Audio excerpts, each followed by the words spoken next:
दोस्तों नमस्कार। मैं डॉक्टर के.एल. सोनकर सौमित्र अपने YouTube चैनल साहित्य सोनकर सौमित्र में आपका स्वागत करता हूं। ऐसे आज 4 मार्च 2026 है और होली का आज दिन भी है। लेकिन इस बार की होली उतनी रंगीन नहीं लग रही है जितना कि हमेशा लगती रही है। उसके कई कारण है, प्रमुख कारण है, और जो सबसे बड़ा कारण है वह आज का वैश्विक परिस्थितियां हैं, जहां पूरी दुनिया में और कम से कम जहां हमारे भारतीय लोग रहते हैं वहां रंग बिरंगों की जो हवा होनी चाहिए उसकी जगह हमारे पश्चिमी मुल्कों में बारूद के जो गुबार उठ रहे हैं वह बेहद चिंतनीय है। काफी लोगों की जान माल की नुकसान हुआ है और कुछ जो इस दुनिया को अपने मुट्ठी में लेना चाहते हैं उनकी अपनी दबंगई कहिए या फांसीवादी सोच को कहिए, उसका परिणाम ये रहा कि 28 फरवरी को उसने जो कुकृत्य किया, यानी अमेरिका के ट्रंप ने और इजराइल के नेतन्याहू ने, यह पूरी दुनिया को आग में झोंक दिया है। और जो इससे संबंधित नहीं है, जो इसमें संलिप्त नहीं है, वो भी महंगाई की मार को बुरी तरीके से झेलेंगे। इनका साधन, संसाधन, उत्पादन, एक्सपोर्ट और इंपोर्ट सब कुछ तहस नहस हो जाएगा। इन 5 दिनों में जो परिस्थितियां सामने आई हैं वह बहुत ही भयावह है। हमारे देश के लगभग 1 लाख, 1 करोड़ लोग, 1 लाख नहीं 1 करोड़ लोग पश्चिमी देशों में फंसे हुए हैं। सारे आने जाने के रास्ते ब्लॉक कर लिए गए हैं, ब्लॉक ही नहीं तहस नहस कर दिए गए हैं, और सारी हवाई उड़ाने और जल मार्ग को बिल्कुल रोक दिया गया। लोग परेशान हैं, उनके परिजन परेशान हैं, और वो तो वहां है ही कि अब क्या होगा, क्योंकि जो ईरान के साथ, उसके सुप्रीमो के साथ जो परिस्थितियां कर दी गई वह समझ के परे की बात है। लेकिन स्वाभाविक है कि हमारा अगर घर जलेगा तो आपका भी घर महफूज नहीं रहेगा। ईरान इराक नहीं है, हालांकि वो भी बहुत बहादुरी का काम किए सद्दाम हुसैन, बावजूद इसके जो कुछ हुआ आप जानते ही हैं। और कारण भी वही रहा जिस कारण की वजह से ईरान को भी तबाह किया जा रहा है। और इसमें कुछ दूसरे नहीं बल्कि उनके पास पड़ोस के जो मुल्क के लोग हैं उन्होंने कम भूमिका नहीं निभाई है, अच्छी भूमिका नहीं निभाई है, जिसका परिणाम आज भी वो भुगत रहे हैं। इजराइल की तो बात ही अलग, हो तो सामने का दुश्मन है ईरान के लिए, अमेरिका तो सामने का हो गया। लेकिन जिस मुस्तैदी से ईरान के बहादुर लोग हैं वह काबिल तारीफ है। ठीक है, जंग में तो दो ही चीज होता है, या तो जीत मिलेगी या तो शहीदी मिलेगी, दो में से एक मिल रहा है।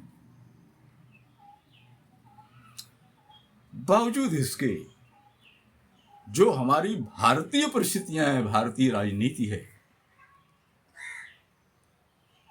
वह किन परिस्थितियों में अपने आप को स्पष्ट नहीं कर पा रही है, यह एक विचारणीय प्रश्न है। ऐसा 2-3 इसके विकल्प हैं। एक विकल्प तो वो हो सकता है कि हम वहां सहभागी हैं, दूसरा यह है कि हम उनसे कुछ लाभ लेने के लिए अपनी उपस्थिति दर्ज की, और तीसरा यह है कि क्या हमें धोखे से इस मुहिम में फंसा लिया गया। मुझे ऐसा लग रहा है कि ये 3 परिस्थितियां हैं। इसमें कौन सच है आप खुद निर्णय कर सकते हैं। और जो ट्रंप जी को, जैसे हिटलर ने सोचा था ना कि 4 घंटे में उसने 4, 5, 8, 1 दिन 2 दिन में सारे मुल्कों को उसने जीत लिया, अपने कब्जे में कर लिया। उसने कहा था कि सोवियत संघ को 1 सप्ताह के अंदर अपने कब्जे में ले लेंगे। और हुआ क्या, पूरे 2 साल लग गए सोवियत संघ रशिया के बहादुर जवानों के सामने। अंत में इनका बहुत कुछ खत्म हो गया, राशन पानी से लेके सेनाओं तक। और परिस्थिति ये आई कि हिटलर को आत्महत्या करनी पड़ी। आप रसिया और यूक्रेन को देख लीजिए। यूक्रेन भी के लिए भी रसिया यही कहता था कि ज्यादा दिन नहीं, सिर्फ 1 महीने की बात है, लेकिन 2 साल से ज्यादा हो रहे हैं, आज भी जंग जारी है। हालांकि मर्यादा के अंदर है, वो ठीक चल रहा है। लेकिन ईरान के साथ तो सारी मर्यादाएं तोड़ दी गई। अगर ईरान अपनी मर्यादा को तोड़ करके, बावजूद इसके भी वो अभी मर्यादा बरकरार रखा है कि हमारा जो विरोधी है, जो दुश्मन है, जो हमारे सुप्रीमो को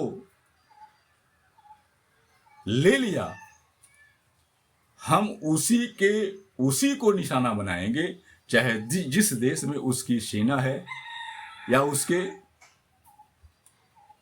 अन्य देश हैं। लेकिन इजराइल और वो तो आमने सामने है। उम्मीद से वो ज्यादा सामने आए हैं ईरान के बहादुर लोग। मैं ये नहीं कहता कि जंग अच्छी है, जंग बिल्कुल खराब। पूरी दुनिया का कोई भी ऐसा व्यक्ति नहीं है जिससे ये पूछा जाए कि आपको जंग पसंद है या आपको अमन पसंद है, वो पहला बात कहेगा कि हमको अमन पसंद है। कुछ लोग सिर्फ फिरे हैं, वो अलग की चीज है। और पूरी दुनिया में इस समय, पूरी दुनिया के मुल्कों में अधिकतर जो कहा जाए कि सिर्फ फिरे लोग ही ताकतवर हो गए हैं, तो गलत नहीं है। उन्हें अपने देश के आम आवाम और गरीब असहाय लोगों से कोई मतलब नहीं है। उन्हें अपने कुर्सी को बचाने का मतलब है। यहां तक आपने देखा कि चाइना ने भी ऐसा कानून लाया, रसिया ने भी ऐसा कानून लाया, तो बचा क्या है? भारत उस लाइन में लगा हुआ है। अमेरिका, ट्रंप भी उसी लाइन में हो सकता था कि वो विचार बनाए हों कि मैं दुनिया का सुप्रीमो हो जाऊं और अपने ढंग से कानून को बदल दूं। यह स्थिति बेहद चिंतनीय है। और जो लोग बेगुनाह शिकार हो रहे हैं, उनसे हमारी बेहद सहानुभूति है। ईरान में जो 250-300 बच्चे इजराइल के अटैक से या अमेरिकन दोनों के अटैक से जो भगवान को प्यारे हो गए, उन्हें हमारी संवेदना, श्रद्धांजलि है। और ये बिल्कुल ही गलत है, क्योंकि इजराइल गाजा के साथ भी ऐसा किया है, अस्पतालों को नष्ट किया है, स्कूलों को नष्ट किया है। और सोचिए कि जिसको आपने शरण दिया वही आपको समूल नष्ट करने पर तुला। इजराइल की स्थिति यही है। वह कभी शरणार्थी था, आज वह स्वार्थी होकर के अपने आश्रयदाताओं को भी बिल्कुल समूल नष्ट करने के लिए कई सालों से प्रयासरत है। आगे क्या होगा, चल रहा है, 5वां दिन है। काफी तेजी से ईरानी मिसाइल्स वगैरह सब जगह जगह जा रहे हैं, नष्ट हो रहा है बहुत सारी चीज कई मुल्कों में। थोड़ा सा यह अस्थिरता का समय चल रहा है। हम ऊपर वाले से चाहेंगे कि यह जंग जल्दी खत्म हो, पूरी दुनिया में न फैले। इसी के साथ मैं पुनः उन तमाम बेगुनाह मरहूमों के लिए अपनी सहानुभूति प्रकट करते हुए उनके साथ उनको श्रद्धांजलि देते हुए अपनी बात यहीं समाप्त करते हैं। और जो लोग हमारे भारतीय 1 करोड़ लोग फंसे हुए हैं, मैं चाहूँगा कि जल्दी यह युद्ध की स्थिति समाप्त हो, समझौता हो, कोई तो आगे आवे और लोग अपने अपने मुल्कों, भारतीयों सहित जो लोग अन्य मुल्कों के हैं, वो लोग भी अपने वतन को जाएं। इसी शुभकामनाओं के साथ, इसी उम्मीदों के साथ आज मैं अपनी बातें समाप्त करता हूँ। आप सभी लोग को बहुत बहुत धन्यवाद।